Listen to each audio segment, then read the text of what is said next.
got $100 billion. $100 billion.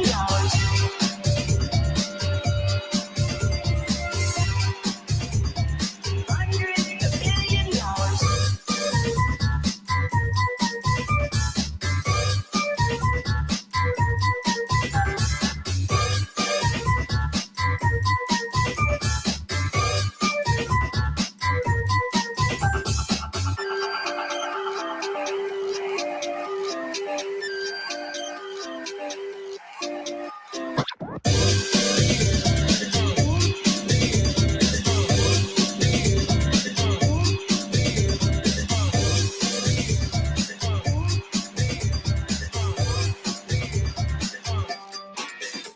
I got $100 billion. Welcome to CramerSez. CramerSez. Be part of the show at CramerSez.com. Interact on Twitter at CramerSez. Now, CramerSez. Welcome to the show. It is Tuesday, May 9th. This is Kramer Says Live. My name is Kramer, and you can catch this podcast every Monday through Thursday on Twitch, Twitter, Rumble, and YouTube. Well, sometimes on YouTube. You can also catch what we do over there on the TikTok at Kramer Says number 87. Now, you got to go look for me. It's CramerSez 87. You find that account, you'll find what we're doing. You can also catch the Kramer Says podcast on Apple, Amazon, Spotify, and wherever you get your podcast. Now, normally we do the show where I give you some news, information, my insights, and so on, and then we open the phone lines. Tonight, we're not going to do that. Tonight, we've got a special guest. Our special guest is Tamara Lich, the co-founder of the Canadian Trucker Convoy. Here's what's interesting. She started out because being a leader for the Canadian people because she was tired of the government overreach. This is how that experience ended. Of imminent action to clear them from the area and end a crisis that Prime Minister Justin Trudeau warns is threatening public safety. Large numbers of officers have been seen moving into the city centre. Russell Trott reports. Freedom. This is for freedom. Downtown Ottawa, the centre still paralysed. Police putting up fencing around government buildings. Around 400 trucks are still here. Leaflets are being handed out. They're telling the truckers to leave the area now or risk arrest and vehicle seizures. We've been bolstering our resources, developing clear plans, and preparing to take action. In the past few days, we've been communicating directly with the unlawful protesters. We've told them they must leave, and we have warned them the consequences of disobeying these rules. Nearby in Parliament, Prime Minister Justin Trudeau defended his decision to use the rarely invoked Emergencies Act. It gives him a wide range of temporary powers to deal with the protesters. We did it because that's what responsible leadership requires us to do. For the good of all Canadians, the illegal blockades and occupations have to stop, and the borders have to remain open. Police have set up a secured area with almost 100 checkpoints around the main protest site. Only those with a lawful purpose to enter will be allowed in. That excludes anyone wanting to join the demonstration. When our government starts to become a tyrannical government, that's what gives us the right to stand up and fight the government. We have that in law. We're going to win. We are winning. The protests began as opposition to mandatory COVID vaccines for truckers crossing the United States into Canada. But it's broadened out to opposition to pandemic restrictions and Justin Trudeau's government. They've also threatened US-Canada trade.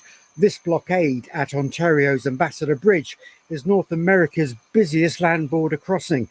It was cleared last weekend. This weekend, bad weather could complicate any policing action in Ottawa. Up to 30 centimetres of snow is expected to fall. Russell Trott, BBC News. Our guest today is Tamara Lich, a 50-year-old Scottish meaty mother. We'll get into what that means here in just a moment. She's the mother of 3 daughters. She has 2 stepchildren, and as the grandmother of 4 little ones. She was born in Saskatchewan and moved to Alberta in the late 1990s. Tamara worked mostly in the energy sector, logistics and administration, and was a major part of the Canadian Truckers Convoy. Welcome to the show, Tamara. Thank you. Thanks for having me. So what does that video we just watched, what memories does that bring back for you? That was a tough weekend. Obviously, every time I see our prime minister talk, I want to be physically sick, which is the majority of Canadians these days. We usually change the channel or turn off the radio. But I mean, that was unprecedented. And the fact that they invoked the Emergencies Act, you know, the strongest suspension of civil liberties that we have in this country, over the most peaceful and polite protest of all time. We are Canadians, after all. It is still mind-boggling. Well, so let's go back to the beginning. In your bio here, you talk about, you know, how you started, that you were never political, that you didn't look at things that way. What started that? Why did you get so involved so quickly in this convoy with Big Red? Well, I guess it really began with my former husband, who kind of introduced me to, I started reading newspapers and I started following really loosely what was going on. And then about 2004, we had in Canada what was called the sponsorship scandal, when the Liberal government was paying lots of money to Quebec so that they wouldn't separate, and then skimming money off the top for themselves. And I really started paying attention. And then when they tried to bring in our anti-oil legislation, well, they didn't try, they did, the Bill C-69 and Bill C-48, which drastically impacted the oil and gas sector in my home province, I started going to rallies and started, you know, becoming a little more active in that respect. And what were your friends saying about it at the time? Did they think you were crazy, that you were a conspiracy theorist? No, because I guess I worked with people in the oil and gas industry too. So, you know, I guess the circles that I ran in, maybe we were all tinfoil hat wearers. I don't know. Well, they were seeing the exact same evidence that you were seeing, so they could understand why you were doing it. Yes, that's right. When you first stepped out, and I've told people here in the U.S. Many times that you don't have to wait for a leader to step up. If you just do the right thing, by proxy, 9 times out of 10, you'll become a leader. Did you see yourself as a leader when you started this? Not even close. I hadn't even planned on going to Ottawa until 3 days before we left. So, I mean, I never anticipated this. I did not see it. I mean, that's what I said the other day to my friend of mine. I was like, in the category of did not see this coming, this is like takes the cake. What's on your bucket list is what you're saying. No. So now that you've been thrown into the limelight, give me the upside and the downside of what it's like to jump out there in that limelight and have it shown on you.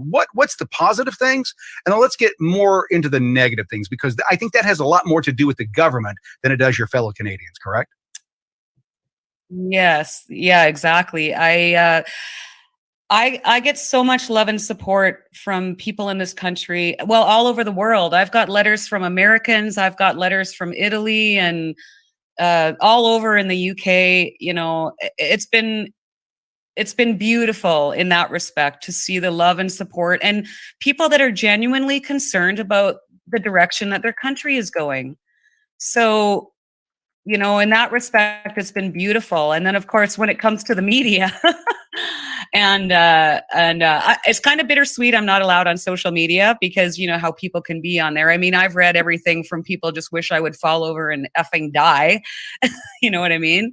Yep. So yeah, the media, the one thing I was saying before we started the show, it was the 2016 American election. And I was the kind of person that used to get up every morning religiously, start my coffee pot, turn on the news, and listen to the loops until I went to work. And as I was watching, you know, the run up to the American election, I started really noticing how our anchor people would talk about Clinton and then Trump. The Right. tone of their voice would change. The look on their face would change. And I thought, what the hell is going on here? Like, you're not paid to give me your opinion. You're paid to give me the facts. And I'm then allowed to form my own opinion. So that was a real eye opener. And I think, you know, one of the great things that resulted out of the convoy was this massive exposure of what the mainstream media has been doing. I mean, we saw the evidence that came out at the inquiry. The government and the media had crafted this whole narrative about us being terrorists before I even met Chris Barber in person for the first time. Well, do you think that was done to, I own an advertising agency, been in advertising my entire life. Do you think that was to set the narrative immediately so that they could Absolutely. put you against the rest of the Canadian people? Yes, absolutely. What was They amazing? wanted to paint us as terrorists. They wanted their own January 6th here, is what I believe. The whole time during the convoy, Tim, we were being provoked. Yeah. They were stealing our food. They were coming for our fuel and our firewood. Then they were threatening to take pets and children. I mean, they were constantly provoking us. And it is a massive credit to the Canadian people and something that they should be so proud of, that they never retaliated. We responded with peace and love and unity. Well, you bring up January 6th. I was at the Capitol on January 6th and stood at the bottom of the stairs. And I was there to do the exact same thing that you guys did in Canada. I just wanted my government to listen to me. That something didn't go right in 2020. It was unlike any other election in our history. And we couldn't talk about it. We couldn't discuss it. And the only people that could have a voice were those that were on one side or in the media on their side. Did the same exact thing happen in Canada? Did you see that happening where the media turned against you guys nationally? For sure. Yeah. Like I said, before we even left, like, thank goodness for citizen journalists and some of the amazing, outstanding independent media organizations we have here.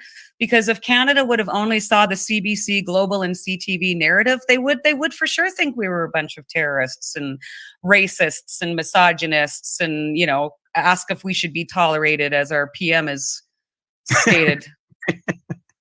Well, one of those groups was Rebel News. How much of a role did they play in getting out the information for the other side? Oh, they were phenomenal. Rebel News had reporters on the ground 24/7, out talking to people, talking to us even. I did a few interviews with them too. They were outstanding. True North Media was great. There was a lot of independent journalists that were there. And Rebel has actually published my book. I just released a book a couple of weeks ago, and they've been instrumental in helping me to get the truth out. So huge kudos to them. Yeah, let's go ahead and bring that up real quick. This is Tamara's new book. It's available now. You can get it on Amazon or at the convoybook.com. Tell us a little bit about this book and how it came into being.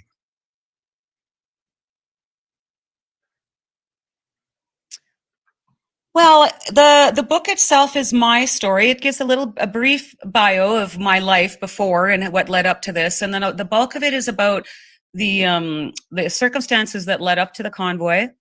How we were feeling, that what the governments were trying to do to us, and then of course the story when we were on the ground there, and then it wraps up with some of the stuff from my arrest, my time in jail, and the result, the POEC, the inquiry that we had about the invocation of the act.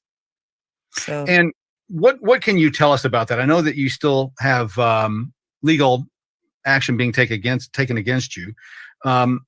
What can you talk about and tell us about that experience? You've been restricted in some areas of being able to be on social media. Is there anything you can or cannot say by dictate from the courts? one of my lawyers and I went through my conditions. If you read my conditions, it's a real head scratcher. They are so broadly and terribly worded, which is odd for, coming from the court.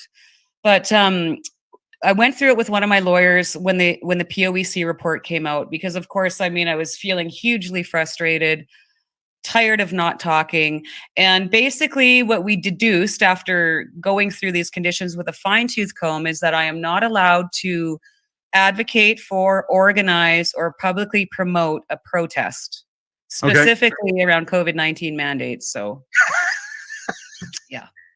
So if anything else comes up, you're free to do it, just as long as it's not COVID, which is 2 years behind us now. I guess so. Yeah, that's right. Well, yeah. Based on what you've gone through, I guess the question has to be asked is, was it worth it? Absolutely. I wouldn't change a thing. What was your main takeaway from all of this? Well, I'll tell you a quick story. For Christmas, I got my oldest grandson a toboggan. And over the Christmas holidays, I took him we have a big toboggan hill here in Medicine Hat. And as we're climbing up this hill, I stopped halfway because I'm old and 50. And I was looking around and I saw families laughing and teenagers hanging out and having a great time, and children there was just so many smiles and laughter.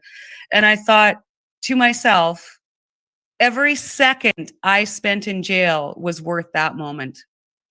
Every single second. Beautiful. I think that we've got a problem, and we were talking about it before the program started. North America, Canada, and the U.S. We're linked at the hips. I mean, we are alike people in more ways than we're different.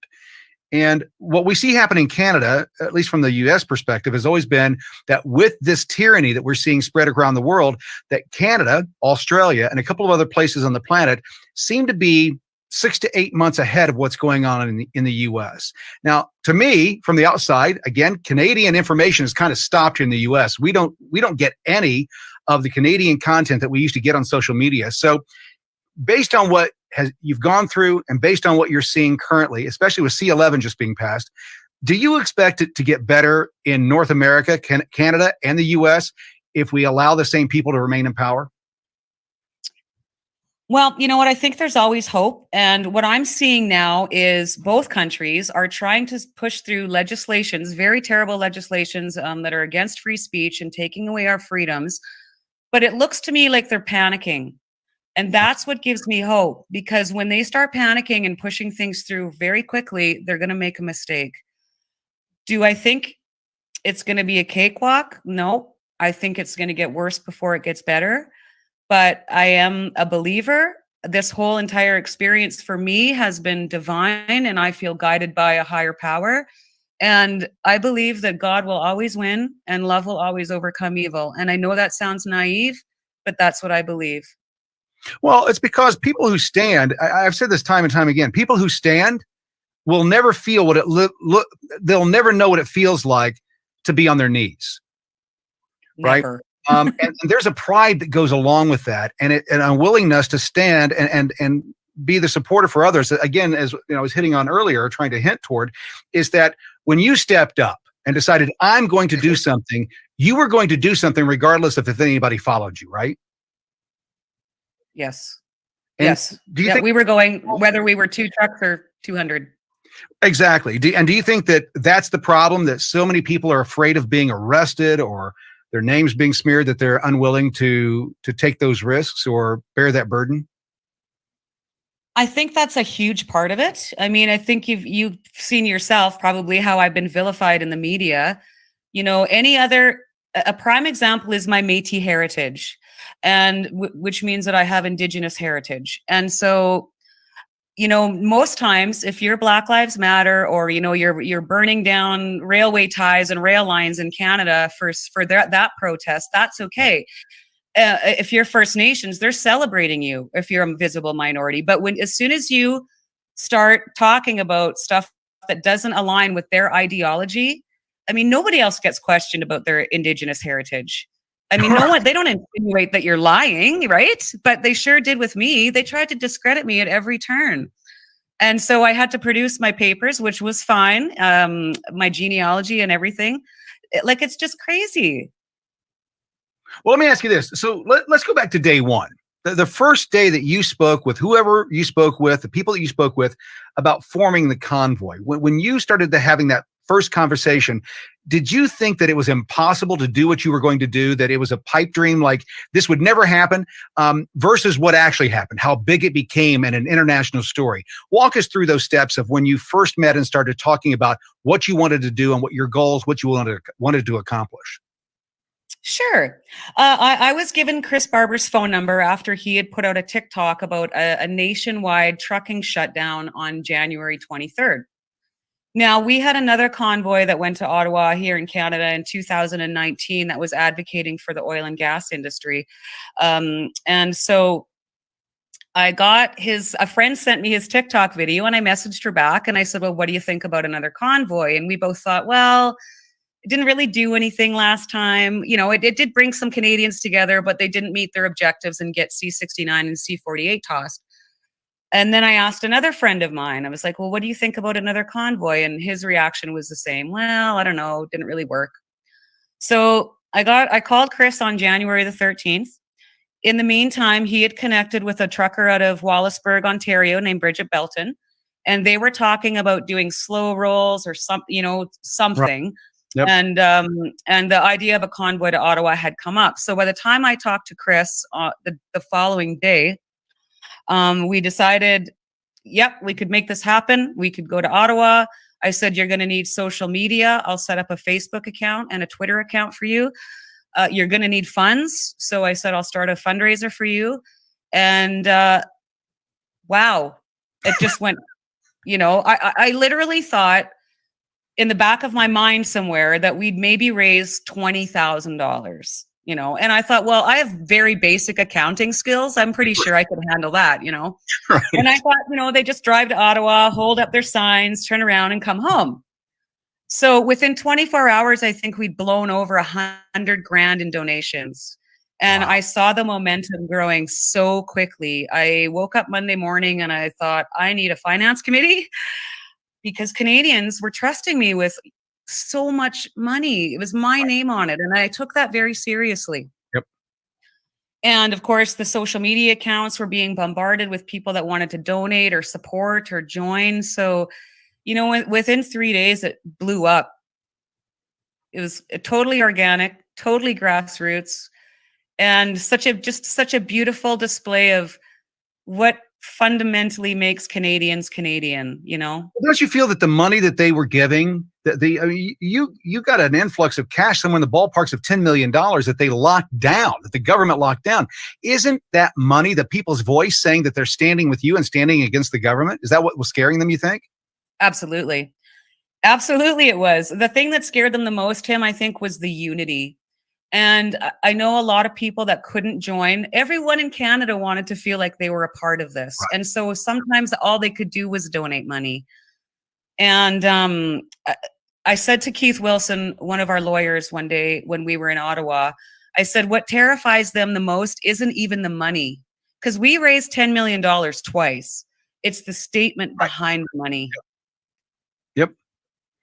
I agree with you. I think that these people that are currently in power, and I've been using the analogy for a long time, that life has not changed since the 7th grade playground. The people that we knew on the playground in 7th grade are the exact same people we know today. They did not change. The bullies are still the bullies. The mean girls are still the mean girls. The dweebs are still the dweebs. The insecure people are still insecure. They never changed. The dynamics have changed. And some of those people that are very, very weak morally have attained high power. And now it's almost like they're trying to get even for how we treated them in 7th grade. And they use the exact same tactics, lying to people right to their face time and time again, saying that you're doing one thing as you know they're doing another. And they refuse to be held accountable. And to do that, the only way they can do it is to destroy your message. They first have to destroy your reputation. Have you seen much of that? I mean, we already know what they've gone after you and Chris, but have you seen that with others in Canada? Because that seems to be the modus operandi here in the U.S. It totally is. I recognized that as soon as Trudeau was elected in 2015. I can't remember what the circumstances were, but he came right out of the gate calling people racists. And I remember thinking, oh, here we go. So this is how this is going to be. Right. And that is literally their go-to. I mean, Canada is not a racist country, as he says it is. I'm sure it has racist elements, but I don't know about you guys. But I mean, I don't know. Between the two of us, I've never done blackface. Between you, Justin Trudeau, there's only one that's done blackface multiple times. Yes. And I get tired of people that have taken these actions. For example, here in the U.S., the Democrats saying you're racist, you're racist, you're racist, and they've never apologized for slavery, a system that they fought a war to continue. Yes. I mean, I think it's time that we start calling these people out for what they are and then disregard anything they have to say. Is that fair? Is that the next? Totally. Well, I mean, here in Canada, the Liberals just got caught, hiring the most racist person on the planet to hired him, gave him a contract for hundreds of thousands of dollars to write their racism policy. And if you go back on this guy's Twitter account, he's the biggest anti-Semite on the planet. It's like all the stuff they did. I mean, they accused the convoy of being racist. So there's they hired the biggest racist in the world to craft their racism policy. They accused us of taking money from foreign entities when they were doing that with China all along in real time. They accused us of foreign influence by Russia when in real time, as you're seeing unfold now, we have been infiltrated and influenced by China. They're talking 40 years. So all these things that they were accusing us of doing, you know that saying, when you point a finger at someone, there's 3 more pointing back at you? The hypocrisy is mind-numbing. Well, that's what Saul Alinsky says in Rules for Radicals, which is a huge book. I don't know if you've ever read it, but he says that. He says paint your enemy with the actions that you're taking. That way you can't be vilified for the actions you're taking. And it's the way that these people at the top operate. And again, I go back to the 7th grade playground. I can tell you who Justin Trudeau was as a kid. He was an insecure little dweeb that tried to belong. And he was a Karen given some power. And they all do the same thing. Given a little bit of power, we saw it happen with the masks. The lady at the store who no one ever pays attention to suddenly became the most powerful woman in that store. She was the mask Nazi. It was the pandemic of the Karens. When I knew that masks didn't work to stop what they said it was going to stop, and I said it out loud, when I was told to be silent, I go, whoa.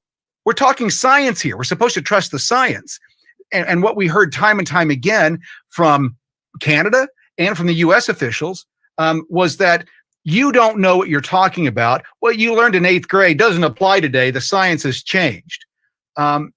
What do we have to do as people, Canadian or otherwise, to take our nations back? What do you think the answer is? And I know that our elections are coming up in 2024. You guys are supposed to be calling for elections here fairly soon, correct? I believe 2024 or 25. I can't remember. It's escaping me right now. 24, 25. I think you're right. Yeah. Do you I think it's 25, actually. Do you think it'll make a difference? I don't know. That's a tough question. As we were chatting before the show, in Canada, our politics, our choices always seem to be choosing the best from the worst. Same here. Now, yeah, and I like Pierre Poilievre. I like watching how he can debate with the Prime Minister and Chrystia Freeland and make them look absolutely ridiculous. But I think they're all working for somebody, but it's not us. Yep, I mean, when do we go back to when these politicians and governments were working for us, their people? I can tell you, I talk to Canadians every day. Not one Canadian has said, "Oh, please censor my internet." Not one. Yep. They're ramming all this legislation, just like you guys, down your throats, that the citizens of the country that they are paid to represent are not advocating for. So who are they working for? Well, I think we know. We know that Joe's working for the same exact boss that Justin Trudeau is. Xi Jinping is the guy who writes the checks to those two guys. That's right. Justin Trudeau, on more than one occasion, has raved about the efficiencies of China. Well, China's a dictatorship. He's raving about that. So when you hear that, when you hear your PM say that, do you fear that that's what he wants secretly or even publicly? That's what he wants, is that he wants to be the dictator of Canada? Absolutely. He thinks he is already. Did you see him during our election? During the last election that we had, where he was saying, like, the division that he caused and the rhetoric that he was using for someone that's so concerned about hate speech and inciting violence, that's exactly what he was doing. Well, now you see that he was trying to separate all of us. Well, now what you see is that the things that they told us leading up to your convoy. So the reason why you guys did what you did, everything that they've told us, you're going to kill your grandma, you got to do this, you got to do that. If you don't do as we say, you can't be a part of society. Everything that they told us was incorrect or a lie. Yep. And the amount of people, and maybe this is the hardest part for you guys as well, but the hardest part for us here is to convince those that are so blinded by their cognitive dissonance. They cannot see the truth because they do not want to be wrong. And I fear they're going to be the death of us. I mean, that's the way I look at it. I think that these people are weak morally and intellectually. And I don't even know if it's that. I think that's part of it. I think as human beings, once you recognize that there's a problem, And then it becomes your responsibility to do something about it. I agree. So I think so many people just have their blinders on and they just want to go to work and pay their bills and feed their kids, and they don't want to, because when they take those blinders off, then it becomes their responsibility to fix it or to try and affect change. And I think that's a huge problem, is people just would rather keep their head in the sand and pretend like everything's great. And which is unfortunate, because that leads us to where we are today.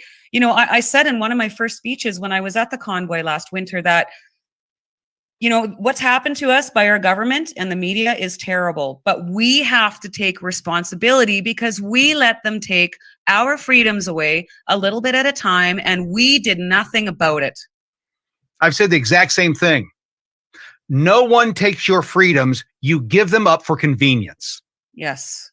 You give them up for security, or what you think is security. You give them up for safety, but no one takes your freedoms. The only time that we can see when people's freedoms get taken: Venezuela, Cuba. Yes. Yeah. Yes.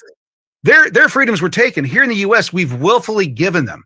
In Canada, you've willfully given them, because it's easier to do that than it is to stand. We talked about leadership earlier, and there's a ton of people that keep saying, here in the U.S. in particular, I'm sure it happened in Canada as well, but nothing's ever going to happen.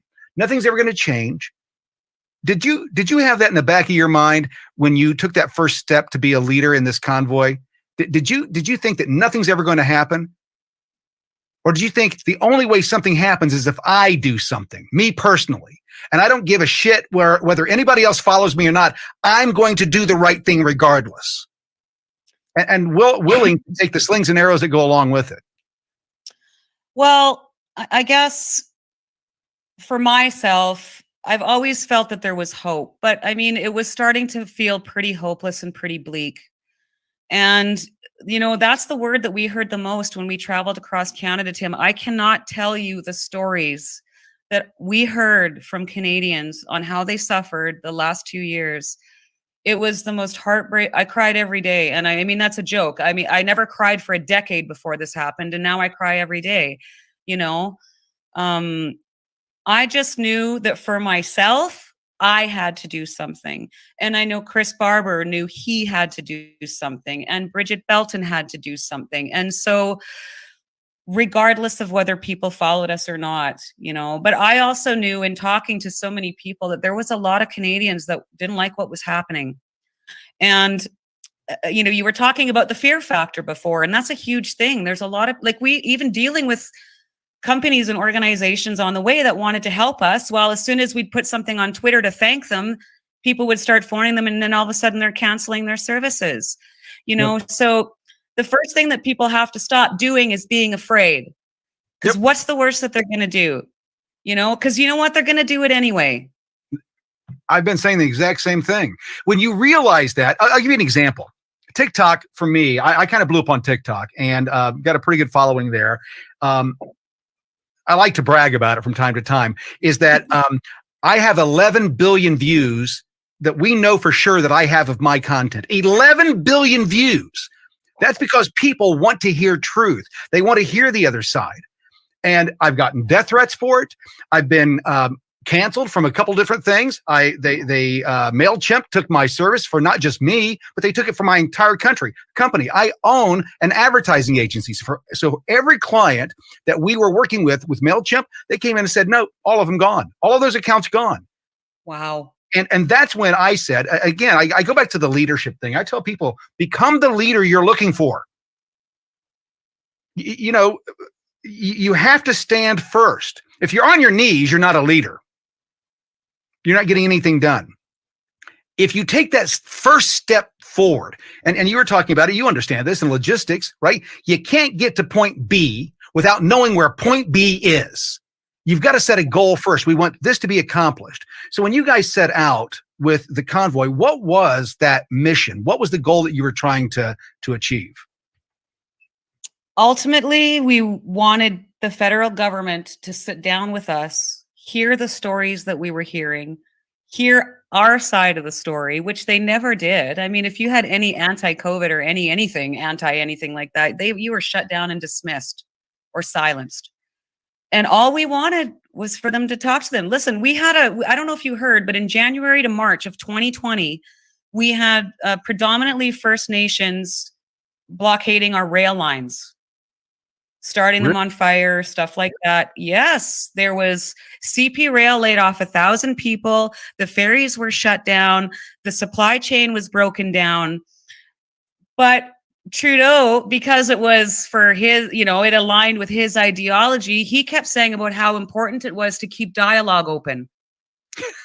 They couldn't even send out, a secretary to come and talk to us. Yep. Like I said in my testimony, if you lead a country, you lead everybody. You don't get to pick and choose. And that is the thing that I noticed throughout COVID, especially, was that if you didn't blindly follow him and worship Trudeau, then you were dismissed. It was questioned whether you should be tolerated. Yeah. Well, and I think that Bill Maher came out and just lambasted Trudeau for his statements. They're not racist. They're asking questions. They're not xenophobic. They're asking questions. They're not haters. They're asking questions. And they have the right to ask them. If you expect me to put something into my body, I have the right to ask you a question. What's in it? What's the long-term effects? Right. I've got to wear a mask on my face. Why? Where's the science behind that? And we were told time and time again, we can't do it. So where's the problem? Yeah. Well, and I'll tell you, we stood out front of the Prime Minister's office for 3 weeks. There isn't even so much as a pencil mark. Yep. There was no graffiti, no broken windows, and then you have Black Lives Matter and the Chaz Autonomous Zone. GoFundMe made sure they got all their money. Yep. There was rapes, murders, looting, fires. There was none of that in Ottawa. Well, and there was none of that on January 6th. There was violence. There was violence, but the violence didn't begin until the police officers fired obstacles into the crowd. They fired tear gas and they fired explosives into the crowd. The crowd had not done anything yet. It was peaceful. We were singing "God Bless America." Trump was still speaking, and they had to poke the bear. I say at this point that that was the signal. Okay, now's the time for all those that were going to do what they were going to do. And they tried to do the same thing with you in Canada. They tried to say that you guys were terrorists, that you had guns on site. And then when they go through the trucks, they didn't find anything. And they never backtracked on those insinuations or those accusations. And so again, we go back to 7th grade mean girls telling lies to make the other little girl that they don't like upset or ostracized from the group. That the rules they play by have not changed since 7th grade. So true. Let's talk about the book here for a moment. So you've got this new book. It's called Hold the Line, My Story from the Heart of the Freedom Convoy. It's available on Amazon and convoybook.com. Tamara, what was the hardest part about starting this process of writing this book? Well, it was very therapeutic for me. The hardest part was, oh boy, I'm doing the audiobook right now too. So, I've been reading it every day into my computer, and it's really hard. The hardest part is not being angry, as we were researching all the stuff that had to go into it, as far as, the government policies and what the media was saying and what these doctors, there's really great references in it. And so it's hard to not be angry, especially now looking back. When we were in it, it seemed surreal enough, but now looking back, it seems like crazy town. Right. We had arrows in our grocery store telling us which way we could walk down the aisle. Viruses are going the same way because they're following they're following the arrows too. So, but it was such a therapeutic experience, and I loved it. I'm just so glad, after all the lies and innuendos and insinuations that they made about us, to get the truth out, in a way, and also to let people know that I'm okay, because I know that so many people have really been worried about me. I'm not very big. I'm just a tiny little 5-foot terrorist. So I think that they wanted to know that I was doing okay. And so this is also an opportunity for them to see I'm doing fine. This is just going to get fun. Well, isn't it interesting? You blow up on the national scene, on the international scene, and I've worked in media my entire life since I was 16 years old, so I understand the cycle. Most people don't understand that you blow up, you're a big thing, all the lights are shining on you, and then the moment that it's no longer clickbait worthy, the media and everybody else, and the moment they don't have any need for you to make money from you, they drop you, right? And you can't get anybody to give you any attention whatsoever. Have you experienced that? No. No.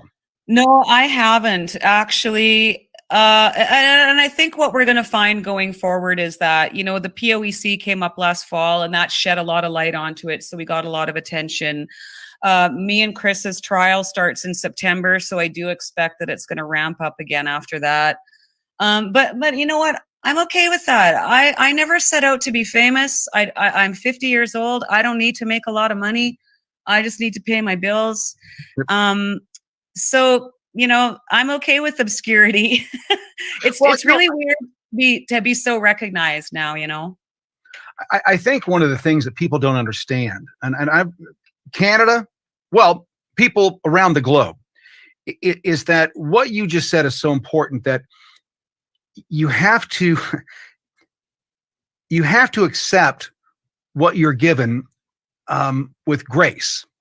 I always look at everything. I accept where I am with grace. And I've been asked a number of times. I had a heart attack in 2016, and that really, and my wife had one 8 days previous. So that really changed our lifestyles and how I looked at everything. What I started looking at is, I'm going to treat people the way that they deserve to be treated by me, based on their actions. I'll give them the leeway to be whoever they want to be. I don't care until it encroaches on me and mine. And I stopped playing by the arbitrary rules that don't matter. Now, that was in 2016. That's how my life changed. And I was a go-getter. I mean, I had a big business. We were growing like crazy. COVID hits, everything goes down the tank. And I decided, you know what? If I'm going to lose it all, I'm going out on my terms. And I think that that's what people have started to do. And that's why we've had the return to work problem that we have. People have said, why am I working this hard to feed all of my money into a system to a group of people who hate me and think I'm a racist, or they'll use that term to get what they want with the other people that are stupid enough to follow them. And so I decided, I'm sure like you and Chris and the others have, is that speaking out, our voice is the first thing. It's the last thing they'll take. They'll take everything else first, and then our voice. So while we've still got our voice, I think it's important to say very loudly what's going on. You've written the book about that. With that being the case, what's the biggest takeaway that you want the book to offer those who read it? Well, the biggest takeaway I want them to see is the truth. You know, so many things that we expose, the media, the banking system. You know, they were begging Chrystia Freeland to label us as terrorists so they could seize our assets. You know, GoFundMe again was completely exposed. The police in Ottawa. You know, we just exposed so much, and if it opens one set of eyes to the reality of what we're actually facing, and not this unicorns and rainbows fantasy land utopia that our prime minister would have us believe we live in, then it's been all worth it. What role did Give Send Go play when GoFundMe dropped you? How big of a hero were they coming in at the end of the day? Give Send Go was absolutely amazing, and I do touch on that also in my book. Jacob Wells was phenomenal. And I'm not sure if you remember when the Ontario government was trying to seize that money, he said, sorry, you have no jurisdiction here. Yep. And they started to object, and well, we're going to come and get it. And he said, by the time you get your paperwork done, that money is going to be back in their accounts. Yep. So kudos to him. Yep. You know, they were instrumental. They were very easy to work with, very helpful. I don't know his personal feelings on the convoy. I do know that he has a very high level of responsibility that he feels to ensure that his donors' wishes are met. That's his primary concern, and he did not waver. Well, I met Jake and his sister at CPAC. Oh, yeah. And great people. Friends, is what they've become. And it's interesting is that we aligned immediately. And the reason that we aligned, I believe, is because regardless of who's in charge, we want the right thing to happen. If my guy's doing some bad, put him in jail. I don't care. No skin off my nose. I think that there are too many people that don't want to do that. They don't want to risk speaking out. And Jacob and Heather are awesome people that have done a great job. And we're at the right place at the right time. And again, you guys launched them. The Convoy launched them into a situation that they had never been in before because they'd never dealt with those kind of funds. So it was a learning curve for them as well. And he said, we learned a lot of things that we didn't have right. That gave them the opportunity. So again, I mean, think about this. You're fixing a system that you didn't even know. Your actions helped them fix and perfect a system that they didn't even know they had problems with. Yeah. So I think it all came out, in the end. If you had to give somebody advice right now, with where they are, where you are in the country, what would that advice be when it comes to standing and speaking your piece? My advice would be make your choices out of fear, out of love. I mean, I think fundamentally as human beings, we make choices based on two things. We make choices based on love and we make choices out of fear. And fear is our ego. Yep. And love is God. And so if you start to make your choices, whether it's for yourself, your country, the world, out of love, we're going to win. Let's talk about the case that you've got coming up September. What is the outlook at this point? Can you talk about that? The expectations? I wish I could tell you what I think the outcome was going to be, but as we've seen since the beginning of this, there has been things. I've done 48 days in jail on a mischief charge. So, I've had justices of the peace basically say my case was just like a firearms case, and I'm looking at 10 years in jail. 10 years in jail? The G20 riots in Toronto, the stiffest sentence was 17 months. And there was looting and robbing and fire, you know what I mean? It's ludicrous. And honestly, up until the release of the report, I didn't think I would see any more jail time. But I see how hard they're really working to continue to smear this whole movement. So I don't know what to expect. I don't know. I really don't know. In today's world, how can you know? Is it a jury? Is it a jury of jury trial? It's a judge trial. Yes. Okay. And the reason that we chose that was because we were pretty concerned about how they could possibly find 12 unbiased jurists in Ottawa. And don't get me wrong, we had massive support there. I mean, the people in Ottawa are great, but then there's also the other side where they aren't so great. Well, that's what we're seeing with the J6 detainees, the exact same thing. What I see with them and with you and Chris and the others is that you guys are symbols. You're not just people anymore. You're symbols. And they have the option of doing one of two things: dealing with you fairly and hearing from you and acting upon what your concerns are. That's the responsible adult thing to do. Or they can make you martyrs. Right? They can do what they're doing with the J6 detainees. Those men and women are sitting in prison right now. Nobody's really paying attention to them because they're gone. They've been hidden. They're no longer symbols. They're political prisoners. Do you think that your trial this fall, that they'll try to make you an example of what not to do and remove your role of being a symbol as much as they can? Absolutely. They're going to try to erase me, cancel me, silence me. But the biggest reason I'm looking forward to this being over is that I will get my voice back on social media again. And, I've been working on a lot of things like I got people helping me put videos together that actually show the Trudeau hypocrisy. Well, not the world hypocrisy even, right? Telling us one thing, or, like you were saying, follow the science. Well, I still haven't seen any science from their side. I've seen science from the other side. Where's your science? Yep. You know? So, yeah, of course they're going to. And that's okay. Like you said, ironically, I was rearrested in the summertime. I'm not sure if you know that. So I was arrested in the winter. I was rearrested in the summertime on an alleged breach charge. And you know, the veracity which with that they're coming after me is just, it's almost hilarious. And I kind of wear this like a badge of honor because I think they're terrified of me. Well, yeah, I agree. They are. They're afraid. See, this is the thing about bullies, is that bullies are really, really insecure people that have just got enough people surround them to give them the courage to do what they're doing because they've got their minions behind them. Again, nothing's changed since 7th grade. It has not changed. And I'll get into a short story real quick. My dad was a minister. We moved all over the country. He went from church to church. He was an evangelical minister, and he went into churches that were having problems. And so I went to 14 different schools, and I started first grade as a kindergartner, and then I graduated at 15. So I graduated as a junior. So take 2 years out of that, right? And compress those 14 different schools. One year I went to 3 different schools in 1 year. I was always the new kid. And what I learned is that you can appease a bully in 3 different ways. You can make them laugh, you can run away, or you can knock their teeth out. No, that doesn't appease the bully, people say. Yeah, it does, because it puts them back in their place. Now they know that they're not the top dog anymore.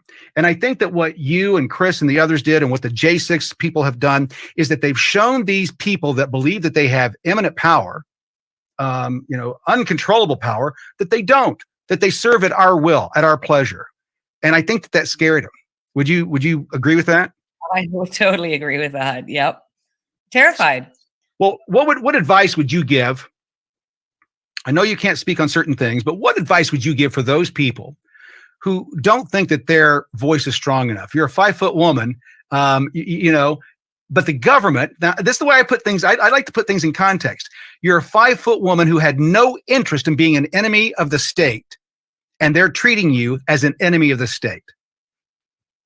Yes. The first Canadian political prisoner, I guess, which is funny.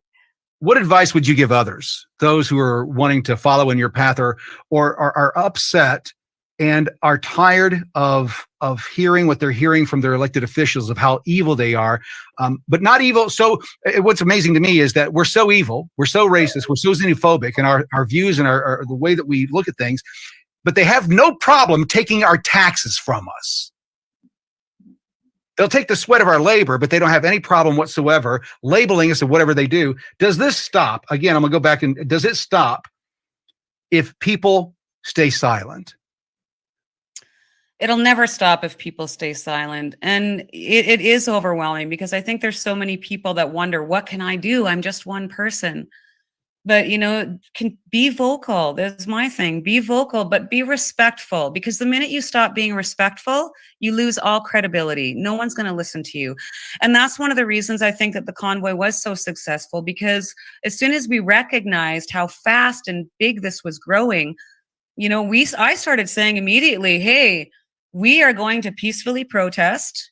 We are not violent. We are not threatening. If you see people like that in our movement, they are not with us and they do not represent us.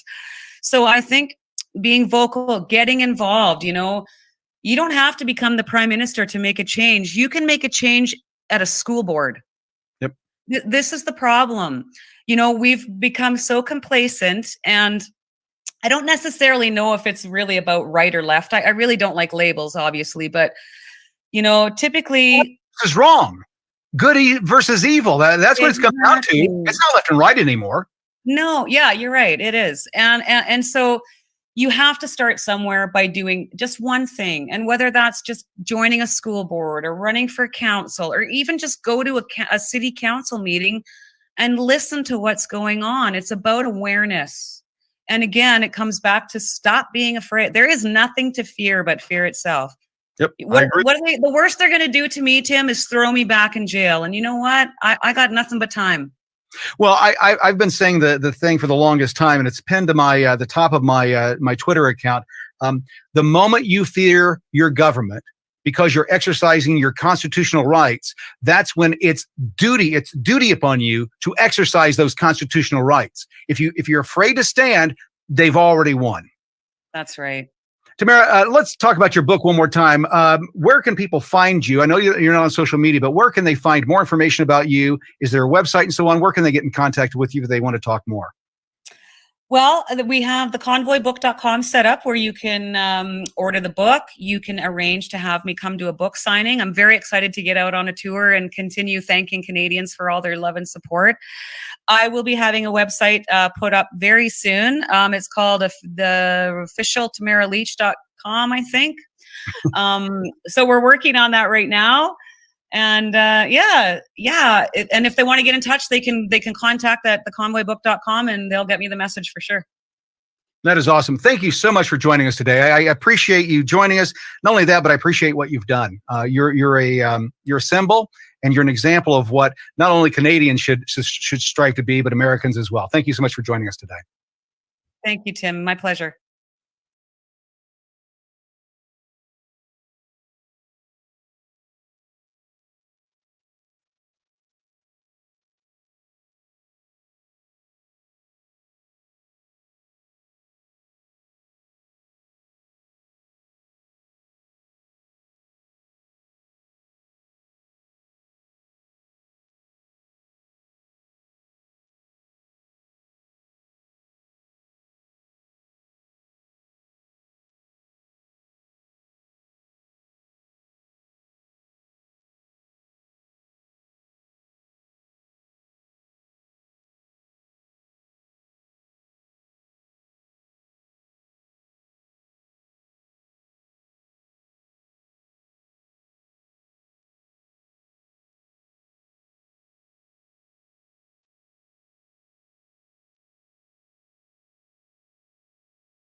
Get more at CramerSez.com. CramerSez.com.